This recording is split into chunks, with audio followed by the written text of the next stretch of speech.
On today's show, we'll talk about why I think Christian Braun can be a little bit better. Maybe I even thought he could be in replacing KCP. We'll talk about the Zeke Nnaji conundrum and why it's pretty urgent to solve.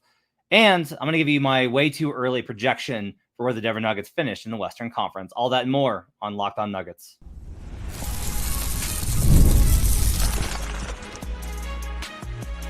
You are Locked On Nuggets, your daily Denver Nuggets podcast. Part of the Locked On Podcast Network, your team every day. Welcome to Locked On Nuggets, your daily Denver Nuggets podcast, part of the Locked On Podcast Network, your team every day. Thanks for joining us and making us part of your day. Appreciate you guys being with us, joining us Monday through Friday for all of our shows. Appreciate you guys being part of our community and making us your first listen. Today's show is brought to you by FanDuel. Now, through September 22nd, all FanDuel customers can bet $5 and get a 3-week free trial of NFL Sunday Ticket from YouTube and YouTube TV. Visit FanDuel.com to get started. My name is Matt Moore. I'm the senior NBA writer for the Action Network, co-host of Locked On NBA on Tuesdays. I'm joining you solo today. Adam Mara is unavailable on this Wednesday. You know how busy Adam Mara is over at DNVR.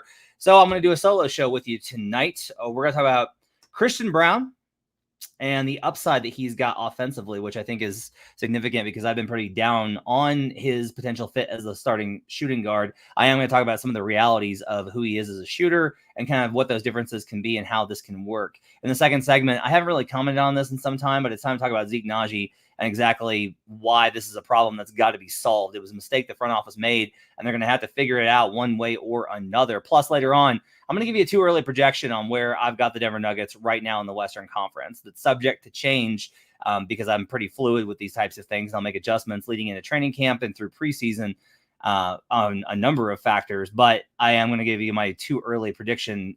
Spoiler alert, you're not going to like it, but I've worked really hard to make you not like it less, like it more. So we'll get to all that on today's show. I want to let you know we appreciate you guys listening. If you're on Spotify, give us one of those little follow buttons. If you're on Apple Podcast, give us a 5-star review. If you're checking us out on YouTube, and you should check us out on YouTube at youtube.com/LockedOnNuggets. Big Honey's hanging out with us. Cedric's in here. Taylor Klein's in here. Cedric's in here asking if Jamal took a pay cut. That's funny. Lots of folks hanging out with us here on a Wednesday night, or if you listen to this on the podcast, on a Thursday morning. All right, let's go ahead and talk about Christian Braun. So I want to look at some stats because I was really curious about, somebody had kind of commented in the various debates that one of the key things with Christian is basically that, I was talking about this on our Northwest Division preview over on Buckets with Brandon Anderson. Brandon made the point of KCP only took 4 threes a game. It's not like he took a ton. What are you really missing there? And it's a fair point. And I responded there's a reason that he only took that many threes. It's because they guarded him that effectively. You had to guard him. And what I think is kind of interesting is when we start to look at the evolution of the Nuggets offense with Christian Braun in the lineup, I've talked about my concerns with him finishing. I've talked about my concerns with him driving and not really having a plan. However, when we start to look at some of the shooting data, there's some interesting stuff in here. So I looked at if you are wide open, so 6+ feet, wide open in the regular season, of those, KCP took 2.2 of those a game. He generated 2.2 open looks a game, and he shot 44%. Christian generated 1.6 per game in way fewer minutes, so he was left open more often, and he shot 40% on those threes. That's a really good number on those wide open, completely open threes. Most notably, how about this one? Jamal only shot 41%, so 41.3 to 39.5, a 0.8% difference between Christian and Jamal in terms of how they shot on those wide open threes. Those are really pivotal shots because it punishes the defense for leaving you wide open. I was like, okay, those are wide open. But what about just open? And we kind of see the same thing where actually KCP last season on those got 1.5 per game and only shot 32.4% on those 3-pointers when it was a little bit more closely defended. Christian was worse, and he's got fewer of them at 30% because he's not going to take as many. But that gap between 30 and 32% is pretty notable to me. That's a lot of math, so I'll just kind of break this down into more basketball terms. I think the key kind of lesson here is that I do think teams are going to leave Christian open. I think you'll have base defenses throughout the NBA season that won't necessarily do it. And then once it gets on the scouting report, there'll be kind of a lean towards, hey, we really can't afford to be giving up. We got a double joker. We can't let 2-man game kill us. Bring the help off of Christian Braun and dare him to shoot.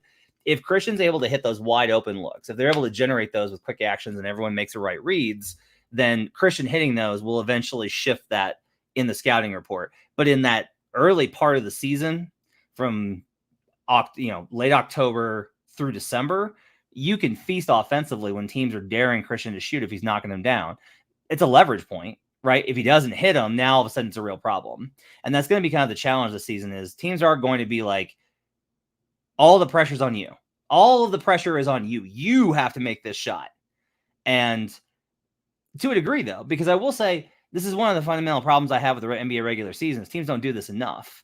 They'll game plan the hell out of a one game environment. They'll do everything that they can. They'll work tirelessly in the playoffs. But in the course of an 82 game season, because there's so many games and so much travel, teams are just working on base principles. So there's a lot of opportunity here where Christian will not be necessarily targeted in this way of daring him to make shots, which he might make anyway. And so that's what's going to be really interesting to see here is do these teams that aren't like, I'm going to leave him open. And there'll be certain defenders that will choose to do so that are veterans. They'll be like, all right, I want to see if this kid can hit a few before I start to guard him. And those will be key leverage shots for Christian. But there is an opportunity there, I think, for Christian to be able to go ahead and navigate that. And if they play him straight up, if they don't do this type of thing where they're helping off, now all of a sudden you got, a base defense and the Nuggets are going to tear that to pieces every single time, regardless of how they play KCP. So that to me is like kind of where to examine some of the differences here with Christian in the starting lineup. He's a great cutter.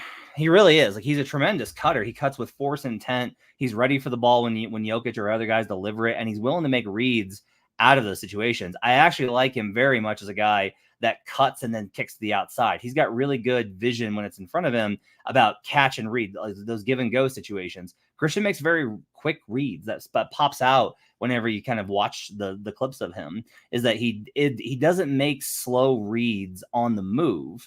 What he will do, though, is he will gear up, like I said on the show with Adam on Monday, and I don't think Adam agrees with me on this, but I've seen it so much. He will load up and just try and overpower guys with his athleticism, and it doesn't always work. So finding that balance of really being able to trust teammates. And another thing that I think I'm probably underrating is that Christian had to do some of that because the second unit didn't have enough firepower, etc., for him to be able to feel like he can do that. He had to try and make a play. Like, that was a lot of the second unit was just like, hey, somebody make a play here so we can get through these minutes without Joker. In the starting lineup, you don't have to do that. You can actually navigate the different reads. Like, you have options with the starting unit, and Christian's time with that will probably benefit him, and he'll probably be able to compensate for that. Taylor asked, how many minutes will CD play as a starter? It's an interesting question, right? So the question here is, does he play all of the first? Do they handcuff him with Jokic? Does he play most of that first quarter and then come back in second with like AG? Or do they stagger him a little bit and put him with the bench unit, a little bit more spry, and keep MPJ and AG? Like, the question is really, who are you going to handcuff with Jokic? Like, who are the guys that are not going to play without Jokic and only play with him? And those, I think, are really big key kind of questions here. I am kind of the mindset of, I think for Christian, it's really important for him, even though he's young and he's malleable, I do think it's kind of important to get those other guys opportunities. And so I would kind of like to see him play primarily with the starters and play, pretty standard heavy starter rotation minutes. I just think that's pretty important as it goes. All right. Up next, we're going to talk about Zeke Nnaji. I haven't really talked about Zeke in a while, and so I want to kind of give my thoughts on where he's at and give some perspective on why I think the Nuggets are going to have to figure out something here, because it's going to be a problem. We'll talk about that up next here on Locked On Nuggets.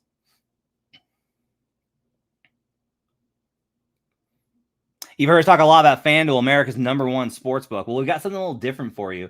Now through September 22nd, all FanDuel customers can bet $5 and get a 3-week free trial of NFL Sunday Ticket from YouTube and YouTube TV. Then with the YouTube TV base plan, you'll be able to watch every regular season Sunday afternoon out-of-market game. All you need is a Google account and a current form of payment, and you can cancel at any time. Just visit FanDuel.com and download America's #1 sportsbook. Under 5.5 wins for the Denver Broncos. We'll be right back on Locked On Nuggets. Back here on Locked On Nuggets. Thanks for joining us and making us part of your day. Joe Broussard asked if I've read any Vonnegut. I've read all of the Vonnegut, Joe. I'm a big fan. Breakfast of Champions being my favorite.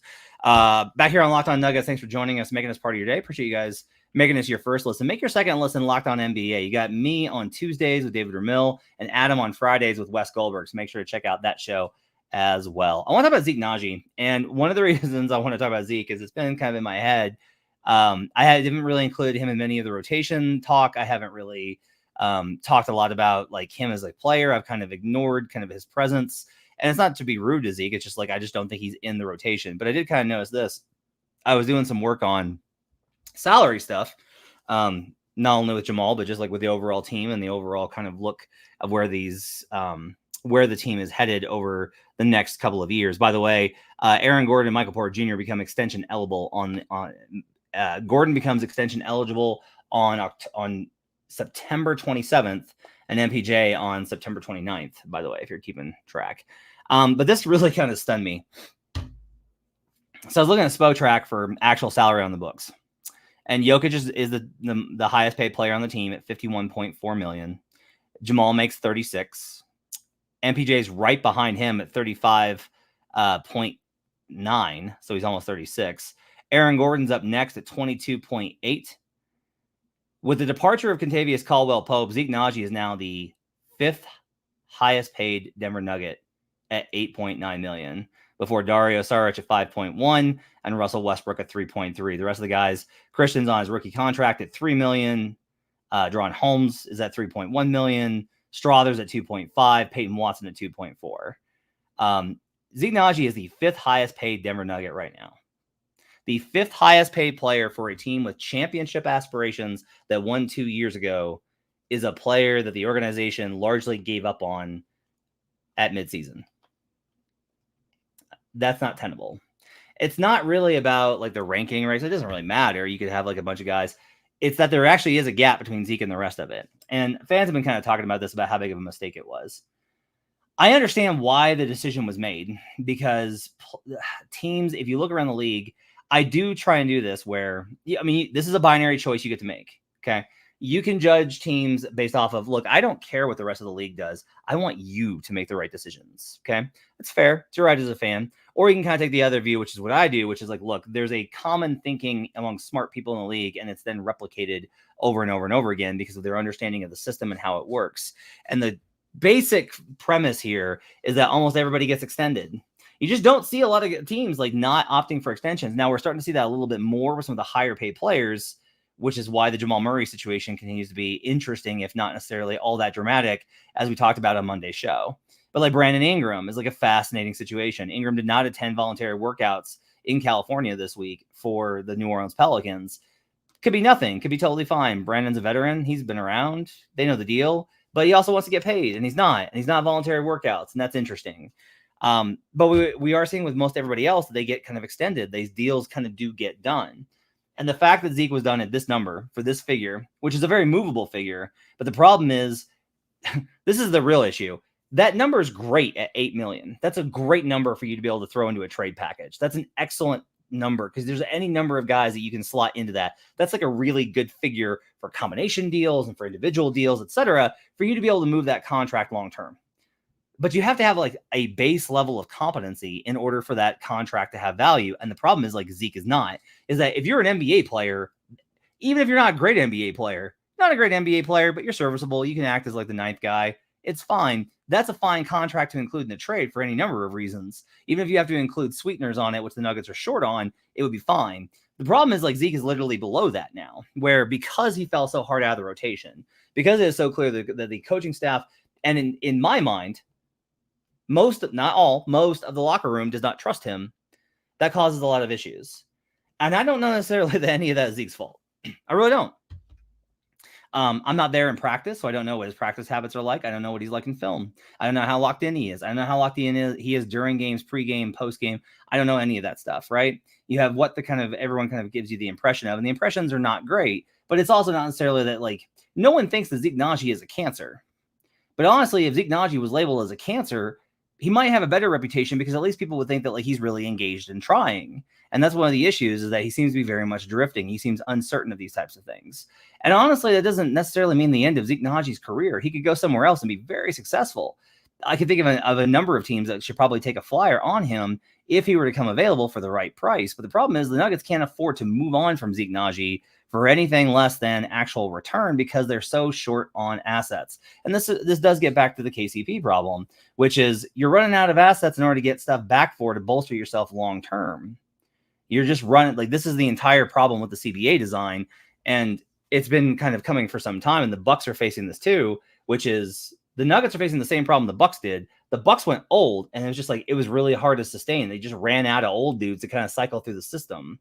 The Nuggets are having the opposite problem, where they went young, and they're running out of young dudes to kind of cycle through the system.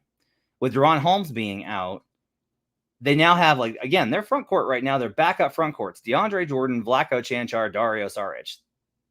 That's it. That's it for the 4 and 5 spots. It's not ideal because Peyton Watson is just not a 4 at this point. And so you have kind of like this issue with some of the problems that have kind of popped up in this roster construction, and they're going to need to redesign a little bit of this, and they're going to need to address the Zeke Nnaji problem because it's not going away. Like, Zeke is still, when he was his rookie season, it was, hey, he's a springy stretch 4 that can shoot. And then they messed with his shot, and then they tried to make him a 5. And he worked really hard at trying to do the things that Michael Malone wanted from him. That's what I was frustrated with for him last season, is it felt like Zeke was doing the things that he was being asked to do. Hey, make hustle plays, grab offensive rebounds. And he was doing that. I can't count how many times, like, I started referring to any time anybody got on the Nuggets, got an offensive rebound and was fouled, I called it a Nnaji, because that was like what he was doing. But at the same time, it just didn't permeate. They didn't feel like it was meaningful. It didn't really feel like it was exceptional or helpful. And so in all of those kind of situations, Zeke could have been like a really helpful player. And now he's not a 5. He's a 4 that the shot looks broken. He doesn't seem to be a high level energy guy. He's got capability in terms of switching. There was some really promising stuff as, the last 2 seasons with him switching on defense, but not enough to be able to compensate for some of their other problems. He's not able to make secondary plays that cover for others either. And this is like a real issue, and I'm not sure how Denver's going to resolve it. But I do know that having Nnaji at this number as the 5th highest paid Nugget this season is a real issue, and it's something that they're going to need to address one way or another, whether it's just to move on, find somewhere for him to go that wants to take a flyer on him, or try and rehab his value. I don't think you should just go through the season with your 5th. Again, the money doesn't, the ranking doesn't really matter, but it does matter in my head. Your 5th highest paid player should not just be somebody who is not in the rotation if you're trying to win a championship. They're going to need to figure that out. On the other side, I've got early projections on where I've got the Denver Nuggets. It's going to be lower than you think, and I'll explain why. I've already moved them up, and while I'll move them up more, we'll talk about that up next here on Locked On Nuggets.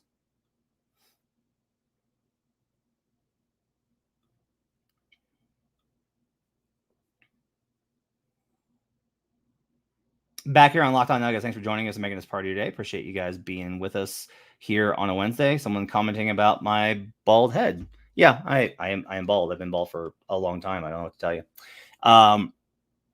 Make sure to check out Locked On NBA. You got me on Tuesdays and Adam on Fridays. If you haven't, take a second, go to youtube.com/Locked On Nuggets, hit the like and subscribe button, and support the show. All right, let's talk a little bit about my projections. So I do a little bit more every offseason. I've got a power rating, which is the idea of the power rating is how many points should this team be favored against an average NBA opponent on neutral court. Okay. It's built off of some synergy numbers that I put together to kind of get an idea of how teams operate in half court and in transition based off of where they tend to operate more or less of and versus league averages. There are always going to be differences between where I've got teams and where the overall performance is. There's some teams that my numbers just do not know how to kind of comprehend. The Knicks are one where my numbers are always like, this team kind of sucks. And the Knicks are like, no, we're actually pretty good. And these numbers are never perfect. It's more of an indication, and I'll give manual adjustments to them to kind of move them up. I added this year a mechanism to kind of do players lost and added in free agency. And the idea was I want to get a sense for how many wins, how many points per game on this number, versus an average opponent. What's the in and out number? You added X guys, you lost Y guys. And the Nuggets predictably lost some guys. A key part of that, though, that I have compensated for is that the numbers are going to look bad because KCP looks like this hugely impactful guy. You want to know why? Because he played next to Nikola Jokic all season. Like, KCP had one of the best on-court net ratings in the NBA last season. The Nuggets won with KCP on the floor by as much as most teams ever won with any star player on the floor, right? And that's going to inflate some of KCP's impact numbers a little bit. So you have to kind of take a little bit off of that, even though I think KCP was good and important, and I do think it's a loss. I modified some of that. So the numbers last year, like that was when I came on and was like, hey, they're going to win less than 50 games, and they won 57. Whoops, right? So it's like, what good is this metric? But one of the things I think is really telling is that my numbers keep basically being like, hey, the Nuggets aren't quite as good as their record. Like, that's like an ongoing theme. And I do think that matches the eye test. I said kind of late last season, I was like, I don't think that they're as good as their record. And I think and Adam and I kind of argued about the net rating stuff. And I don't necessarily think that the Wolves series proves or disproves that. Right. I thought it was funny that everyone thought the Nuggets were getting the 1 seed. And I said, well, I think they're getting 3rd. And I got killed for it. And they got 2nd. It's like a perfect outcome here where like we were both wrong. Everyone was so sure the Nuggets were getting 1st. And I was pretty confident they were getting 3rd. And they wound up 2nd. You can be like, well, they only got 2nd because they didn't win the Spurs game. Yeah, but if they'd lost one more game, they also would have been finished behind the Wolves. So that's kind of where that goes. I say all this to kind of set the table for where I've got them currently in the Western Conference. I've moved them up substantially because I have reached the point where I'm just like, Nikola Jokic is going to win 50 games. Like, there's zero chance here that Nikola is going to win. But the Nuggets, if Nikola is reasonably healthy, are going to win fewer than 50 games. If Nikola were to miss 25 games this season, knock on wood, that doesn't happen, then sure, we're going to have to talk about, like, all things are on the table. I think everybody kind of knows that. And, like, look, Nikola has been unbelievably reliable. And so you can either go like, well, he never misses time, so he will continue to not miss time. Or you can go the other way and be like, eventually something bad's going to happen. And I definitely don't want that to happen. Good God, no. But it's something to kind of be aware of. But if we just take like reasonable outcomes here for Jokic missing between 10 and 15 games, even last season, right, the Nuggets win 57 games. Their Pythagorean expectation, which is based off a point differential against strength of schedule, was 55. So they won a little bit more than they should have. Well, they should have been a little bit under 55 wins is what the projection was. All right, fair enough. That's way off of where I had them. So I bumped them up considerably. The problem I do have is that I still got the Western Conference really good. Now, I will say this right up front. I have 5 teams ahead of the Nuggets in the Western Conference. I have them as the 5th best team. As the 6th best team overall. I'm not going to actually say that that's the projection though here, because I don't think that that's reasonable. I have both the Pelicans and the Mavericks above them. One of those teams will not be there. So knock one of those teams out and you get the Nuggets in 5th. And you go like, how you think they're really going to go from the 2nd best team, 57 wins, to 5th? Well, I've still got them at 50 wins. And even if I bump them up to 51, they're still going to be within kind of range of these other teams. I will say this, I've only got the Suns above them by a half win. I've got them basically even with the Suns. I have them behind. The 3 teams that I do have as definitively better are the Thunder, the Wolves, and the Mavericks. Now, a lot of that's just like, look, they got Klay Thompson. They got rid of Derrick Jones Jr., who was a really good player for them late in the season, but overall is not a hugely impactful player. Like, the Mavericks on paper got a lot better. I don't know if that's going to be better. I don't love trusting Jason Kidd. I don't like the way the Mavericks play. They mess with their identity in terms of they were this really rugged defensive team, and now they added Klay, who's kind of toast on defense. Najee Marshall's really good in so many areas, but he's not the same type of really tough player that they had last year. They had a lot of grit with guys like Josh Green. They had a lot of grit with guys like Derrick Jones Jr., and they just have kind of changed that model. But on paper, they're also better. Now, by the time I see them in preseason, I might notch them a little bit back down. I'm curious if you can leave a comment over at youtube.com/LockedOnNuggets, how many wins you think the Nuggets will have this season. We'll talk about this a lot. This is, again, my first early projection. I may wind up with them at like 55. Maybe I'll be like, hey, you know what? The CB looks awesome in preseason. They look tremendous. The team is dialed in. 55. Maybe I'll get there. But I do kind of keep thinking that there's diminishing returns with this Nuggets team. And I think that's really the thing here, is that they keep winning games, and that's a credit to Jokic and the coaching staff. In that order, it's credit to Jokic and the coaching staff, and then the players like Aaron Gordon, and honestly, and Jamal. Jamal was a huge contributor. MPJ, those guys contributing. But there's also, I think, a little bit where it's getting harder and harder. Like we talked about this, I think last year was harder than the year before. They won more games, but it was harder because they lost Bruce. And now it's going to be harder because they lost Bruce and KCP. And maybe Westbrook comes in and provides that kind of spark. That to me, I think, is really interesting here. Somebody's kind of questioning, Grace is questioning, the Suns? Yeah. So like, this is the problem is Phoenix. The problem is that Phoenix looks a lot better on paper than they do in reality. They're going to be a popular pick because of Mike Budenholzer. I'm actually pretty skeptical. I don't love the fit with some of the personnel with Mike Budenholzer. If the Suns come out, I will tell you this, if the Suns come out in their first 2 preseason games and bomb from 3, if all of a sudden they're shooting 43s a game, then I'm going to think that this team is actually a legitimate contender. Like that will dramatically change the trajectory of the Phoenix Suns. The pieces are there for Phoenix to be awesome, right? It's not just about the big 3 talent. It's about how the other guys fit together, because they did improve the roster year over year. The only question I think you can have is like, yeah, but will they actually do that? Because they're stubborn. And I don't know, but I do think it's fair to have them. Again, I have the Suns and Nuggets very close in that regard. Lumi says, brother, I will give you money if you talk about why we gave Zeke Nnaji $8 million annually over 4 years, but like KCB goes. Well, I talked about how much of a problem that was in the second segment, buddy. Just hit the old rewind button and you can catch that. The matchups, Cedric says, so how will we match up against Phoenix? I still think you match up great against them because I don't think Nurk can stay on the floor.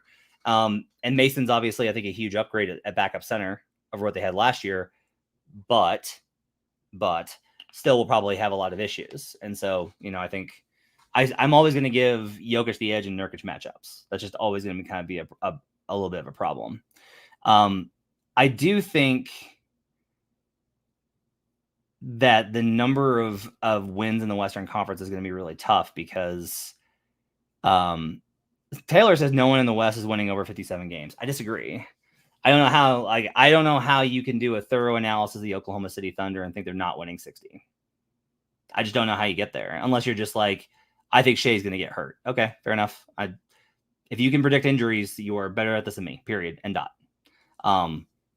Oklahoma City should win 60 plus. If they win fewer than 57 games, it will be a disappointment. That's how high I think the bar needs to be for OKC. The Wolves are extremely difficult here because it's just like the bar is extremely high, but they are so old with Mike Conley and Rudy Gobert. It's going to be difficult for them, I think, to keep those guys on the floor, and their inexperience with where they move to with Rob Dillingham is going to change that. That said, like, look, the formula is there for the Wolves to win 55 plus again. That team was awesome last year. They should have finished with the 2nd seed. I'm sorry, they just should have. Like, if Karl-Anthony Towns doesn't get banged up at the end of the season and miss that month, the Wolves finish with the 2 seed or the 1. And probably nothing changes in terms of the outcomes of how things went. But that was, I think, the most likely kind of outcome here. One of the things Cedric says, whoa, 60 plus. Well, consider how many wins that we had last season in the conference. Like, that's one of the things I think is really interesting here is like, we had a ton of wins last year in the conference. So OKC at 57, Denver at 57, Wolves at 56, Clippers 51, Mavs 50. We had 5 50-plus win teams, which isn't the most the West has ever had. That's like 8. But you had 3 teams at 55 or more. That's pretty rare. And honestly, I think, again, I just think a lot of those teams could have won more games. And so I think we're going to see like an improvement from those types of teams. I do think that we're going to see kind of that, especially because of how bad the East is. Like, this is a lot of it. It's just like the East is so bad. The West is still brutal. But the West is brutal in that, like, you'd rather face the Bulls, Hawks, or Raptors than the Rockets or Spurs. But the Spurs and Rockets are still going to lose to the Thunder, Wolves, Nuggets, Suns, Mavericks most of the time. So those teams are still they're still better than those squads, and they're way better than the Eastern Conference teams. And you're going to see that pretty consistently. One of the things that I think that also I will say this, my number does not accommodate for Denver's significant home court advantage. It's based off a league average home court advantage. And so if we kind of factor that in, we bump ourselves up to like 52, 53 wins. And that seems a little bit more reasonable. Their win total is 52.5. So I think it's right on the number. I don't have really any interest in fading Denver this season because Michael Malone's gone over every single season he's been head coach. And again, the Nuggets I just think are 50 with a bullet as long as Jokic is able to play. I still think that there's a good possibility though if you ask me, can the Nuggets, what are the chances of the Nuggets getting a top 3 seed? Last year I was like, yeah, they'll be a top 3 seed. This year I'm like, I don't know. They're going to be, I think, on the 4 or 5 bubble if things go okay. And a lot of that's just like wear and tear, exhaustion, roster depth, adding CB, losing KCP, all of these kind of complications. Maybe that there's a huge shift here. Maybe Westbrook changes everything. There's always these outliers. But I do think that there's a strong possibility that I think Denver's going to be in the thick of it next season. I don't think that means that they're out of the title conversation. I still would like the Nuggets more. I would like the Nuggets title chances more than the Thunder's. I'll take the Nuggets title chances over Dallas. I'll take the Nuggets title chances over Phoenix. I'll take the Nuggets title. I think I will put the Nuggets title chances on par with Minnesota. I still think they're tier 1 to win the Western Conference. Regular season, though, I think it's getting tougher and tougher for Denver to weather the 82-game storm. All right, it's going to do it. That's my first impression on the win projection. I'll adjust it more as we get closer to camp and through preseason, and we'll talk about all that and more this week. Swipe will be with you tomorrow for a show, and then I'll be back with you on Friday. We'll do another squad episode, and we'll talk about some other things going on in Nuggets land. Hopefully, we'll have some Jamal Murray news. That's going to do it for Locked On Nuggets. Thanks for joining us. Appreciate you guys hanging in. We'll see you guys again next time here on Locked On Nuggets.